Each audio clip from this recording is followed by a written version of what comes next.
name is Josh Boyle. I'm in environmental education. Stephanie Weigel, Health Education and Public Health. Gabriella Gessler, student in Youngstown State University Partnership. Julius Oliver, First Ward City Councilor. Courtney Boyle, Stormwater Engineer for Green Infrastructure. And I'm Andy Boyle, I'm an accountant. And we have a few other team members that weren't able to be here, but we brought together a group of community members who work and live in the Youngstown area who wanted to compete for the Green Infrastructure Project. And so the first thing we did as a team is we came together with a vision. So that our vision really came up with these three key points, which was connect, create, and educate. And first, we thought we wanted to connect the various different stakeholders and community members and groups all in the downtown area to each other. So finding a location for our green infrastructure that would be able to connect all these various communities. The next aspect was create. So we wanted to create this space for the connection of community members. And this was a space that we wanted to create for others, but also wanted to have a space for others to create as well. So giving maybe a stage for performing arts, or to involve some type of programs or activities, which kind of tied into our last key point for our vision, which was educate. So we wanted to be able to educate the community, offer places for community members to educate, but also educate the community on things like green infrastructure, maybe gardening that would go on in our greenhouse, and some of the other aspects.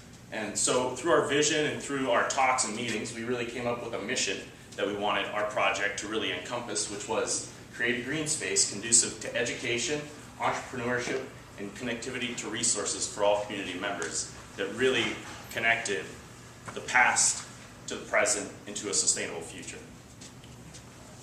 So as a group we decided that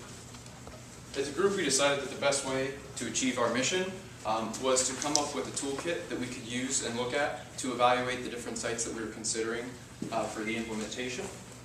So those toolkit elements included obviously green infrastructure elements, but also some community event space to connect people, as well as some public art to inspire a bit of creativity. So with that toolkit, we decided to look at, like I said, the number of different sites, and we ended up deciding to go with the Wedge at Hazel Hill, which is on the east side of the Youngstown Historical Center of Industry and Labor.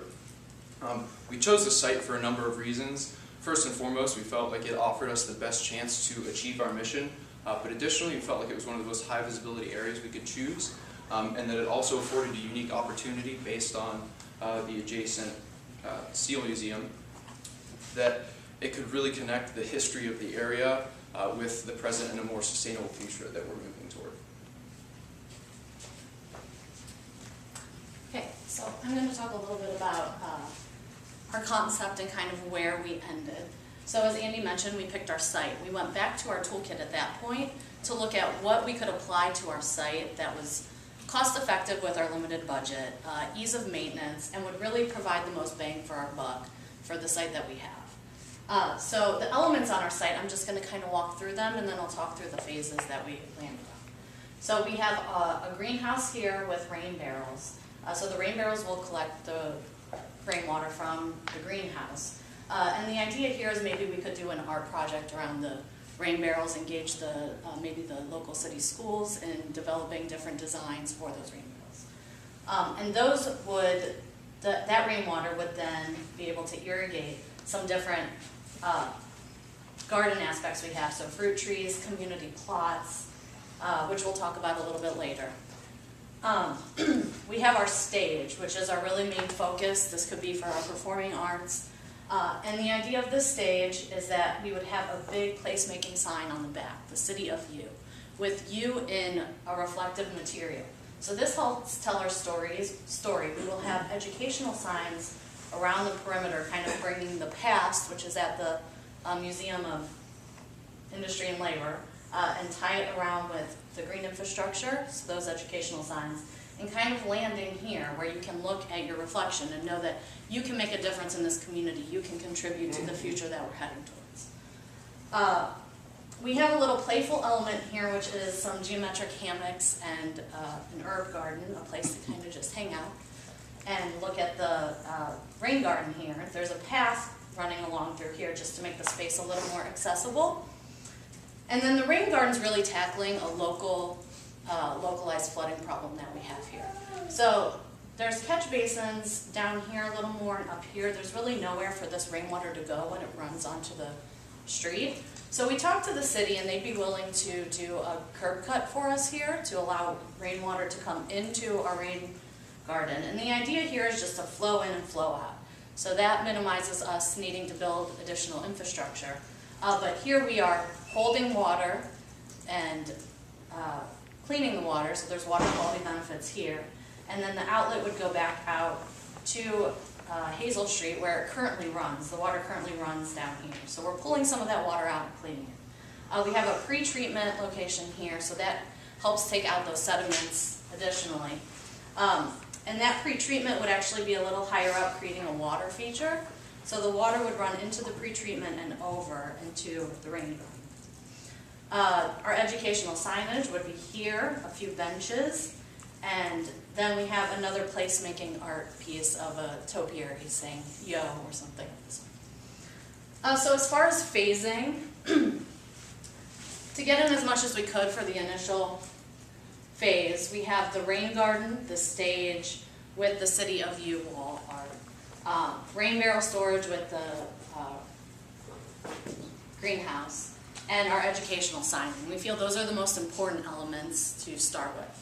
So building onto that would be the hammocks, the herb garden, the fruit trees, the planting beds, all of those we could build on. And our hope there is, first off, we built a budget that's pretty conservative. We use both engineering and architectural estimates to come up with this. We're pretty conservative in doing those estimates in the first place. So we're hoping that by getting some donors to participate, should we be selected, or just thinking of smart ways to use our money the most wisely, we can add additional elements. So our additional elements are totaling about 7,000. It's not some pie in the sky kind of number. We feel like that could be achievable through reaching out to local members in the community that would donate. So we realize that to achieve this concept, we really need to work collaboratively with community partners, which we have established. So initially, the Wedge at Hazel Hill will be maintained by our team. But moving forward, we realize that we're going to need help in maintaining such an amazing space. So Akron Children's Community Outreach Education and Support Center will be working collaboratively with the Youngstown City Health District as well as the Office of Minority Health to keep our finger on the pulse of the city and know what their health needs are, so we can provide education through injury prevention, nutrition, and fitness elements to address our food deserts that we face here in the city, and educating our community members on healthy eating, healthy activities, and a way to engage them and educate them so that they are better able to be the best citizens that they can here in the community. Additionally, we'll be working with Mill Creek Metro Parks as well as Friends of Mahoning River to provide additional education to the community about ecology, river and water maintenance, and other things to make them, again, better citizens of the city and more well equipped to move us into our sustainable goal and our sustainable future. So further expanding upon the partnerships a little bit more, and as was previously mentioned in the presentation, the Wedge is a very adaptable space that is conducive to developing some educational programming. And to do that, we were seeing that local schools or other systems such as the Lewis Center for the Arts would utilize resources that are placed by groups and organizations such as Mahoning Valley Food Coalition to look at sustainability efforts in our progression from industrial place to one that is more sustainable, looking at local farming and buying. And then a larger partnership would again be Youngstown State University. So they promised their support by utilizing the space through various departments. The first one being campus recreation and wellness. And through them they would apply their satellite programming that they're currently trying to grow right now. So this would involve adventure recreation and group exercise classes such as yoga and meditation.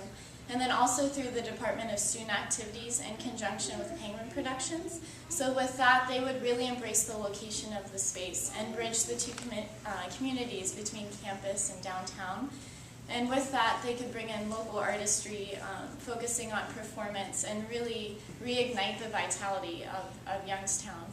And then other programs outside of the campus that could also do that is Easy Street Productions and Ballet Western Reserve. So a lot has been going on in the city lately as far as demolition, fighting blight, and trying to do things to bring the city's image up. So one thing that the Wedge can provide to the city is a place that has green space that can also educate. So the Old Wild Center would be able to bring children over, teach them about green infrastructure so they can learn what happens with our rain runoff, how it affects them, how it affects their life, and how it affects our river. Also, organizations such as YNDC will be able to maintain this green space as they do in so many other places around the city. And as far as it goes with connecting people to the city, organizations such as the Colony will be able to use this space as a place to gather people in the community to meet and talk about other situations, other places in the city where projects like this can happen. And I see it as a great place and a great thing to happen in the city. Thank you. I think we'll open up for any questions right now. Just have a quick clarifying question. Is YNDC committed to maintaining this, or is that sort of an arrangement that you hope to build as the project is completed? It's an arrangement that we hope to build. So we have other organizations in mind. I mean, Cityscape could be one. The city could also be one. So yeah, we haven't fully vetted those partnerships, but we have been talking closely with some of them. That's fine. And my other, actually I have two questions. My other was related to your budget. I mean, you referred to the budget as being conservative. Looking at the numbers, I'm not convinced of that, only because, I mean, I think you can execute all the components that you're describing, but to do it in a really substantial and durable way, I think that your numbers seem really low. And so I'm just wondering if, when you get into the real nuts and bolts of executing this project, if you've thought about, I mean, you have in the phasing, of things that you might kind of choose to focus on and things that might go away. I appreciate that you took the $7,000 worth of work out as an additional kind of add-on, but I think even what you're describing in the initial phase is pretty ambitious for a $20,000 budget. It is, I agree. And a lot of that, I mean, the rain garden, just to give an example, is, you know, $8 grand. And for bioretention, that's a low number. But what we factored in is that we aren't building under drains and infrastructure because we have a flow in and flow out. So all we need to provide there is, you know, soil, sand, compost, and we would be executing that. And I work for MS Consultants. We've built a rain garden on our property, so we do have some connections to hope that we can get excavation covered. But we have put some of those prices in here. But I do think there's some things that, yeah, like lighting, that would maybe not be necessary to include the first round. Even educational signage, that would be great, but maybe we can find a cheaper way to do that. I mean, we have 1,700 in there, kind of thinking of those big, robust signs. So maybe there's a better way that we could do that. But I think our main focus would be the rain garden because that's the green infrastructure piece. And then the stage, if possible. Maybe that needs to become a lower platform or something. So there's ways that we can adjust this if needed. And even though should we get the grant for $20,000, we also have connections as far as getting donations that could prolong the life of the Wedge. I'm a team member of Michael. So it's not just, plus I'm a professor at Youngstown State University, plus I am the advisor to the Ads Club, which I already told my students that if this should come to fruition, that they would be also volunteering their time to help maintain this part of the city of Youngstown. So I think with the local involvement, I think we could do that. Plus with any type of museum, you also have donation boxes everywhere else that we can also make sure that that would be in place to raise the money as well if needed. And a lot of the collaborative agencies that we work with write grants frequently addressing public health and health education. So once we identify the needs of the city, yearly or every few years we'll be able to write grants to address educational components of the Wedge. So the initial phase of getting things started will then be supplemented through grants from the Ohio Department of Health, the Centers for Disease Control and Prevention, and a myriad of other entities that can provide funding for health education and public health components of the project. And I'm not advocating for you to raise a whole bunch more money, only suggesting that it might be better to do a few things really well than to try to cover the full gamut of what you're describing. Sure. And we welcome that feedback from the team. Should we get selected, we can definitely work through that.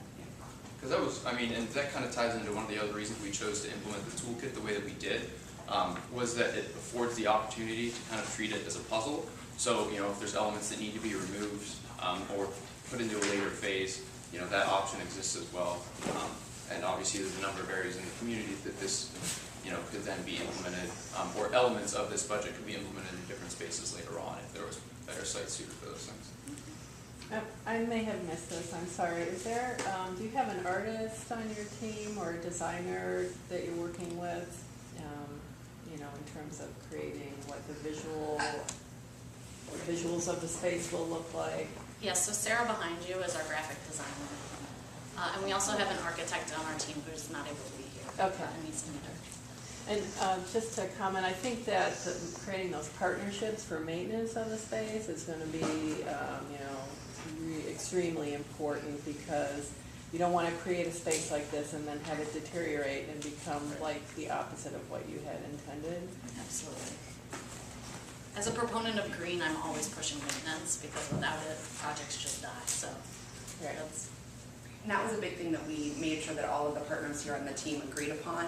We're all very firmly entrenched here in the Valley and invested, and to be part of the team, you had to commit to staying on and helping to do maintenance until we developed more collaborative partnerships so that we can ensure that the Wedge is sustainable in the long run, because we agree. I mean, if you build something great and then there's nobody there to take care of it in 5 years, then it becomes the next problem for the next generation.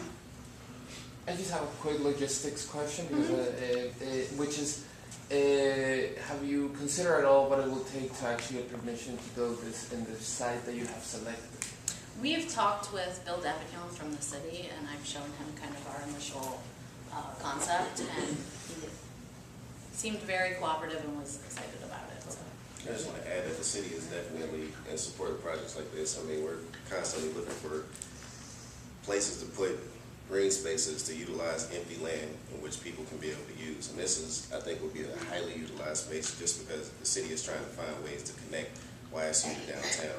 And with the coming amphitheater and park and water park that's going to be right next door, Hazel is going to be one of the grand entrances into that park. So with this sitting right at the top of the hill, YSU is going to be a thoroughfare just going right through to the amphitheater, and it's going to be highly utilized. Thank you. Any other questions? All right, thanks so much.